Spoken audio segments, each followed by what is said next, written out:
Amém. Então, vamos começar aqui, pessoal. Essa palavra de hoje, ela tem um título. Eu batizei o título dessa mensagem como a contribuição como uma prática cristã.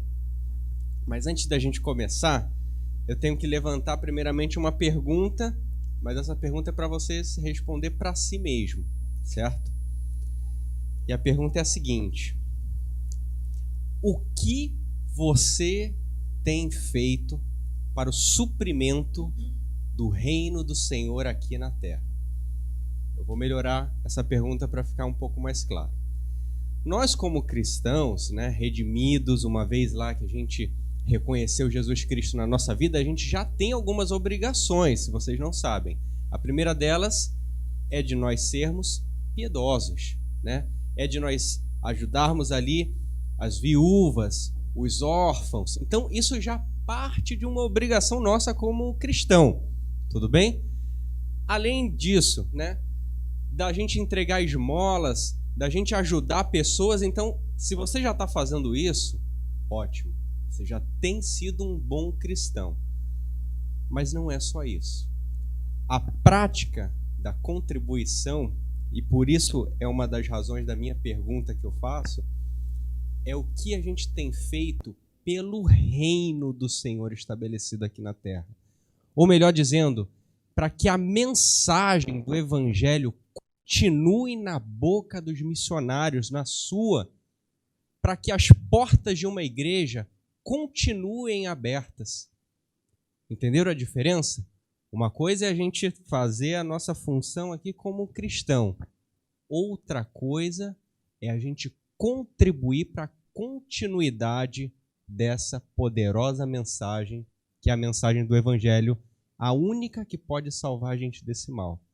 Então reflitam isso, porque eu também já fiz essa reflexão comigo do que eu tenho feito em prol do reino. Agora, todo mundo que tiver com a Bíblia aí, e também online, já abre a Bíblia aí, deixa aberto lá em 2 Coríntios. Eu vou falar o capítulo já. Mas já procurem aí 2 Coríntios para a gente ler junto aqui.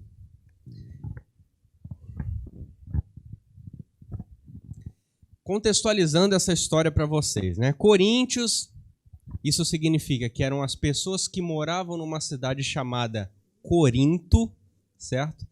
Que nessa cidade existia uma igreja que foi instaurada ali pelo apóstolo Paulo, certo? Que inclusive é um dos escritores aqui dessa carta aos Coríntios. É como se ele escrevesse carta aos brasileiros, Só que aí ele escreveu lá aos cariocas, Carta aos cariocas. Não, ele botou carta aos Coríntios. E ele escreveu essa carta. E ali, nessa contextualização, existiam duas igrejas. Primeiramente, a igreja de Corinto. E num outro momento onde ele explana aqui um pouquinho, existiam as igrejas da Macedônia. Aí você fala, Natan, ainda estou um pouco viajando, e aonde você quer chegar com as respostas para aquela pergunta inicial? Comparando duas igrejas? Como é que pode? A gente vai se comparar agora? Não.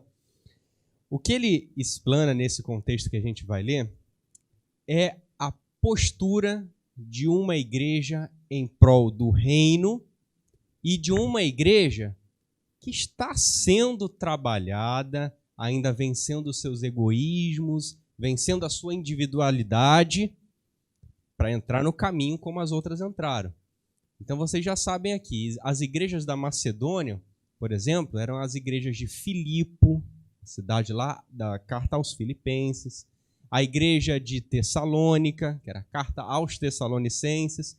Não sei se vocês vão lembrar na época da escola bíblica, que eu falava muito, os crentes de Bereia, que era da igreja de Bereia. Então tudo isso está lá na Macedônia.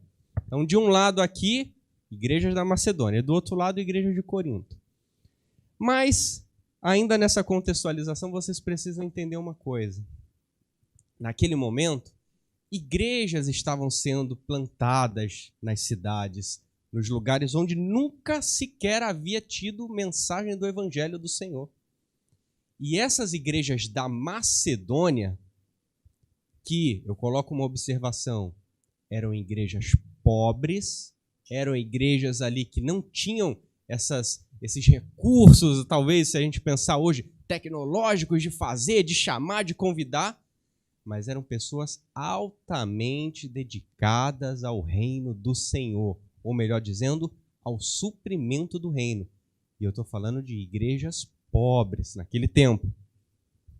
Por um outro lado aqui, a igreja de Corinto, ela sim era uma igreja com um povo cheio de fé, habilidosos na palavra do Senhor, mas faltava-lhe uma coisa.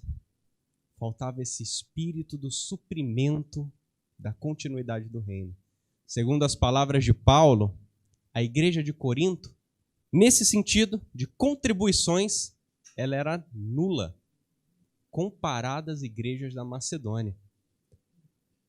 E lembra que eu falei? As da Macedônia eram igrejas que eram pobres. Em comparação à igreja de Corinto, eram igrejas ricas, de pessoas poderosas naquele lugar.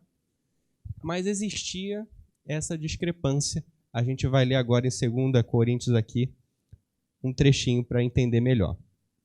Abram comigo no capítulo 10. Não, capítulo 9. Capítulo 9, e a gente vai ler agora o versículo 10. Podem abrir aí que eu espero.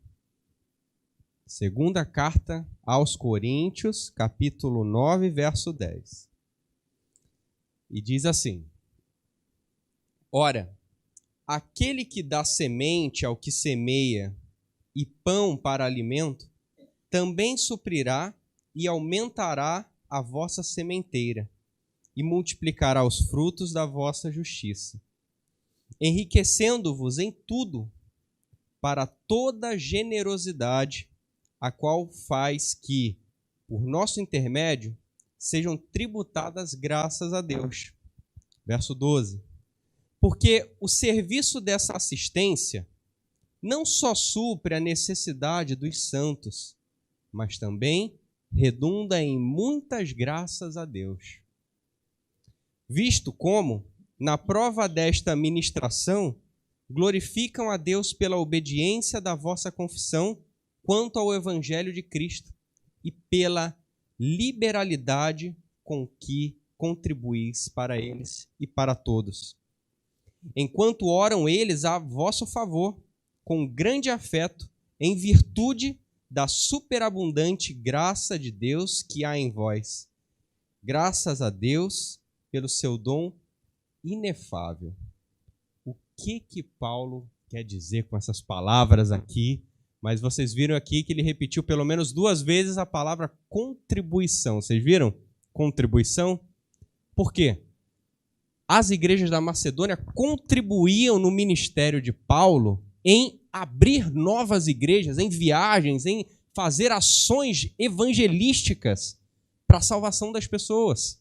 Enquanto a de Corinto, ela estava sendo moldada, captada ali com conhecimento bíblico, mas ela não tinha o olhar de avançar, o olhar para frente, da continuidade desse evangelho. Ela não tinha.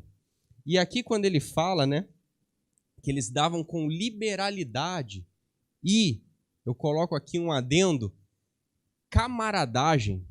Olha só, vocês leram comigo aqui? Quando ele fala aqui, no 14, enquanto oram eles a vosso favor com grande afeto. Sabe o que isso significa? Que quando as igrejas abençoavam e contribuíam, essas pessoas que eram abençoadas, sabe o que elas faziam? Orava para quem estava abençoando ela. E ele bota o detalhe, com mais afeto. Estão entendendo? Que as nossas ações, elas repercutem na vida das pessoas, vamos dizer assim, a gente abençoa a pessoa, graças a Deus, o Senhor vê com bons olhos isso. Nós somos abençoados por Deus, que nos abençoa por causa dessa ação, mas a pessoa que foi abençoada também ora pela minha causa. Não precisa levantar a mão, mas eu já levanto a minha aqui também. Quantas vezes você foi abençoado e você orou pela pessoa que te abençoou? Repararam? Nós, como cristãos aqui, talvez já vivemos muito isso. E é exatamente o que essa igreja estava vivendo. Eles abençoavam a missão, a palavra continuava, eles eram abençoados, abençoavam as pessoas e as pessoas oravam por eles. Então, nós, como cristãos, temos que continuar fazendo exatamente tudo o que se deve fazer como cristão. Dê esmolas, contribua, abençoe, né? Faça caridade, né? Às vezes a gente pensa em filantropia, mas não esqueçam jamais de contribuir para o avanço da mensagem. Essa semana a gente assistiu esse filme Som da Liberdade. Convido toda a igreja, quem estiver online aí, também assistir esse filme, que ele é uma prova clara, para mim foi uma prova clara do que é você ser abençoado, abençoar e você querer fazer isso. A igreja de Corinto, ela, por essa questão que estava sendo trabalhada nela no que tange ao egoísmo, ela muitas vezes ficava só nas boas intenções ou na vontade de fazer. Mas efetivamente, a palavra efetiva não se cumpria. Partia da igreja da Macedônia.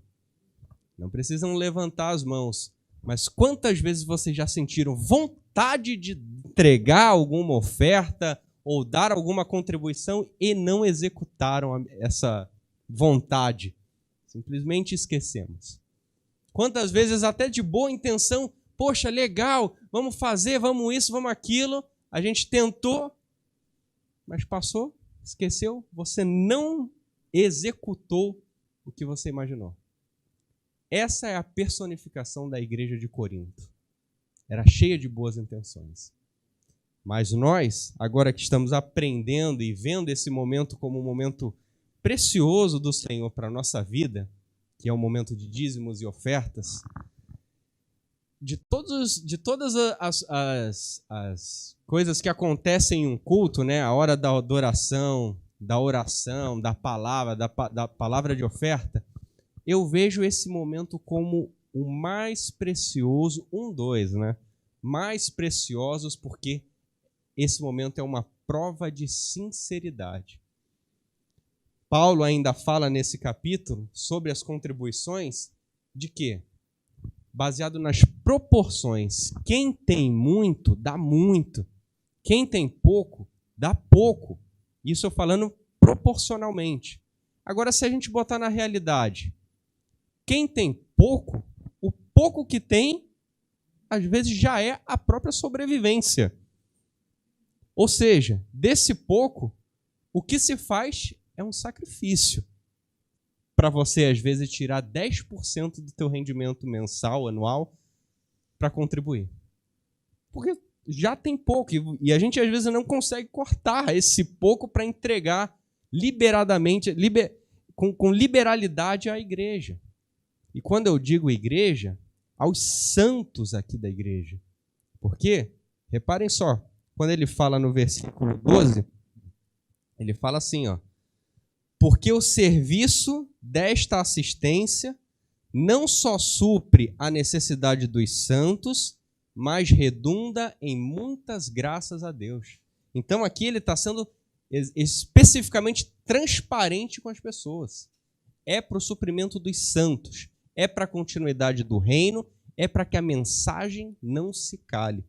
Nesse filme que a gente assistiu, muitas pessoas, inclusive, contribuíram para que a gente fosse lá assistir ele por um valor bem reduzido. E tem pessoas que estão assistindo até de graça. Por quê? Outros ofertaram para outros assistirem. Eles estão sendo abençoados, quem está assistindo está sendo abençoada, e agora que eu já assisti, eu tenho desejo de contribuir também. Está entendendo o poder do Espírito Santo?